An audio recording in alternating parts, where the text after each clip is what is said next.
किसी गांव में रामवीर नाम का किसान रहता था। वह बहुत ही परिश्रमी था। उसके दो बेटे थे। बड़े का नाम तेजपाल और छोटे का नाम था श्यामपाल। वह समय के साथ साथ बूढ़ा हो गया। रामवीर को चिंता होने लगी कि मेरी तबीयत ठीक नहीं रहती, मुझे कुछ हो गया तो कहीं दोनों भाई संपत्ति के लिए न लड़ पड़े। रामवीर ज्यादा पढ़ा लिखा ना था, उसे वसीयत के बारे में कुछ पता नहीं था। आखिर उसने बंटवारे का एक उपाय सोचा। उपाय के अनुसार उसने एक रात खेत में दो गड़े गाड़ दिए। कुछ दिनों के बाद रामवीर की तबीयत ज्यादा खराब हो गई। उसने दोनों बेटों को बुलाकर कहा, बेटा, खेत में बाएं कोने में मैंने दो घड़ों को गाड़ दिया है। मेरे मरने के बाद दोनों घड़े निकाल लेना और आपस में एक एक घड़ा बांट लेना। जिस घड़े में जो मिले उसी में संतोष करना। कुछ दिनों के बाद रामवीर की मृत्यु हो गई। तेजपाल और श्यामपाल को अपने पिता की बात याद थी। अरे भाई, पिताजी ने जो बंटवारे की बात कही थी, क्यों ना उस पर अमल किया जाए। हाँ भाई, आप कहे तभी गांव के कुछ लोग को लेकर खेत में चलते हैं। ठीक है भाई, कल ही चलते हैं। ठीक है। अगले दिन सुबह गांव के कुछ लोगों को लेकर तेजपाल और श्यामपाल अपने खेत पहुंचते हैं और अपने पिताजी के द्वारा बताई गई जगह पर खोदना शुरू करते हैं। थोड़ी देर के बाद उन्हें दोनों घड़े मिल गए। घड़ों के मुंह बंद थे। जैसे ही दोनों भाई घड़े खोलने लगे, तभी मुखिया जी बोले, रुको, पहले दोनों एक घड़ा आपस में बांट लो, उसके बाद ही इन्हें खोलना। पता नहीं इन घड़ों में क्या है, इसलिए जो जिसके हिस्से में आए वो ले लेना। भैया, पहले आप अपने लिए घड़ा चुन ले। नहीं भाई, पहले तुम अपना घड़ा चुनो, क्योंकि तुम छोटे हो, इसलिए पहला हक तुम्हारा है। सभी ने छोटे भाई की बात का समर्थन किया और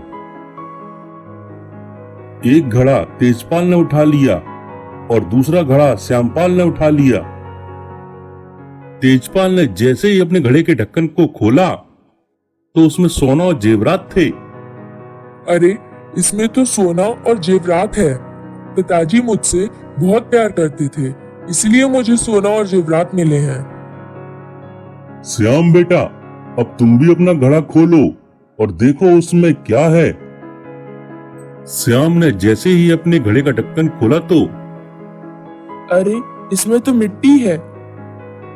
यह देखकर सोच में पड़ गया और मनी मन सोचने लगा कि इस घड़े में पिताजी ने मिट्टी क्यों रखी, इसका क्या रहस्य है। प्यार तो पिताजी भी मुझे बहुत करते थे, इस बात में जरूर कोई रहस्य छुपा हुआ है। तभी श्यामपाल मुखिया जी से कहता है, मुखिया जी, आप ही बताइए कि इस घड़े में मिट्टी का क्या रहस्य है, इसका क्या मतलब है। बेटा, यह बात तो मेरी समझ से बाहर है। तुम ऐसा करो, तुम इस घड़े की मिट्टी के बारे में राजा से पूछो, वह अवश्य इस पहेली को सुलझा देंगे। मुखिया जी, आप सही कह रहे हो। चलिए, हम सभी लोग राजा के दरबार में चलते हैं, वही हमारी समस्या का हल निकालेंगे। तेजपाल और श्यामपाल कई लोगों के साथ दरबार में पहुंचे।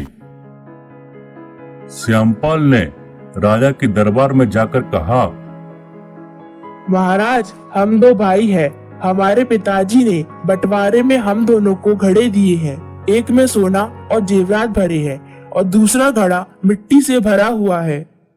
मिट्टी से भरा घड़ा मेरे हिस्से में आया है, जबकि हमारे पिताजी हम दोनों को ही बराबर की नजर से देखते थे। इस बंटवारे में इस मिट्टी से भरे घड़े का क्या राज है। राजा सोच में पड़ गया।